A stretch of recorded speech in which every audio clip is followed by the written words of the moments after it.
அன்பர்களுக்கு வணக்கம்ங்க. அன்பு நண்பர்களே, நம்ம குரு பெயர்ச்சி பலன்கள் 2026 ஜூன் மாதம் 2ஆம் தேதி குரு மிதுன வீட்டில இருந்து கடகத்துக்குள்ள பயிற்சியாக இருக்காருங்க.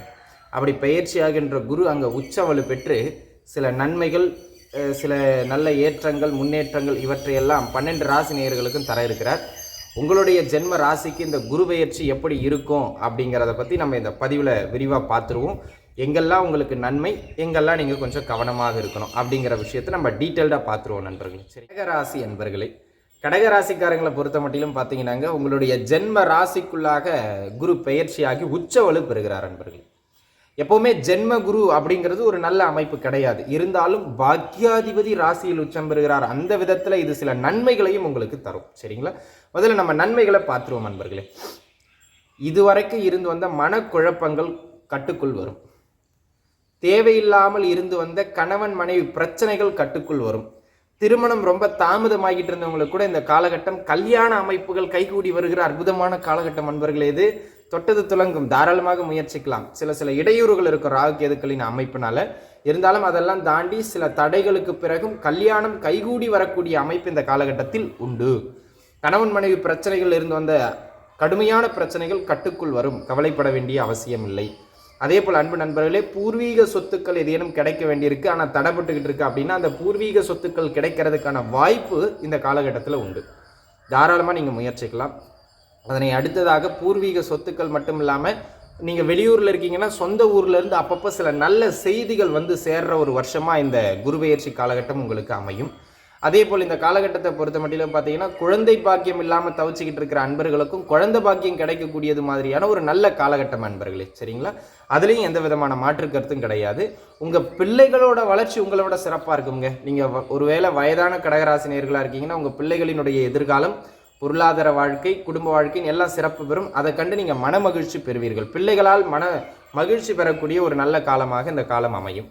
அதே போல் பார்த்தீங்கன்னா, இந்த காலகட்டம் கடகராசி அன்பர்களுக்குங்க மனைவி வழியிலிருந்து சின்ன வருமானங்கள் கிடைக்கிறதுக்கான வாய்ப்புகள் மிக அதிகம். தகப்பனாரினுடைய பரிபூரண ஆதரவு கிடைக்கும். உயர்கல்வி தடைப்பட்டு இருந்தவங்க கூட ஏதாவது டிஸ்டன்ஸ் எஜுகேஷனில் போட்டு கூட இந்த காலகட்டம் உயர்கல்வியை முடிச்சு விட்டுருவீங்க. அதே போல் உத்தியோகத்தில் இடமாற்றத்திற்காக முயற்சித்து இருந்தவங்களுக்கு இந்த காலகட்டம் இடமாற்றங்கள் கிடைக்கும். தாராளமாக முயற்சிக்கலாம். வெளியூர் வாய்ப்புகளுக்காக யாராவது ட்ரை பண்ணுறீங்கன்னா இந்த காலகட்டம் அது கிடைக்கிறதுக்கான வாய்ப்பு அதிகம். முயற்சிங்க. சரிங்களா? ஸோ இதெல்லாம் நன்மைகள். எங்கேயாவது கவனமாக இருக்கணுமா அப்படின்னு கேட்டிங்கன்னா, ஆமாங்க, ஜென்மகுரு பாக்யாதிபதி ஆனாலும் சில விஷயங்களில் தொந்தரவு செய்வார். என்னென்னா, வேலை கிடைக்கும், சிறப்பான வேலைன்னு சொல்ல முடியாது. கல்யாணம் முடியும், மன வாழ்க்கையில் பிரச்சனைகள் குறையும், ஆனால் பிரச்சனையே இல்லைன்னு சொல்ல முடியாது. 2ஆம் இடத்துல இருக்கிற 8ஆம் இடத்துல இருக்கிற ராகு கேதுக்கள் குருவை தாண்டியும் அப்பப்போ ஏதாவது ஒரு பிரச்சனையை போட்டுக்கிட்டே இருப்பாங்க. அதனால் என்ன பண்ணணும், மன வாழ்க்கையில் கொஞ்சம் விட்டு கொடுத்து போகணும் அப்படிங்கிறத மைண்டில் வச்சுங்க.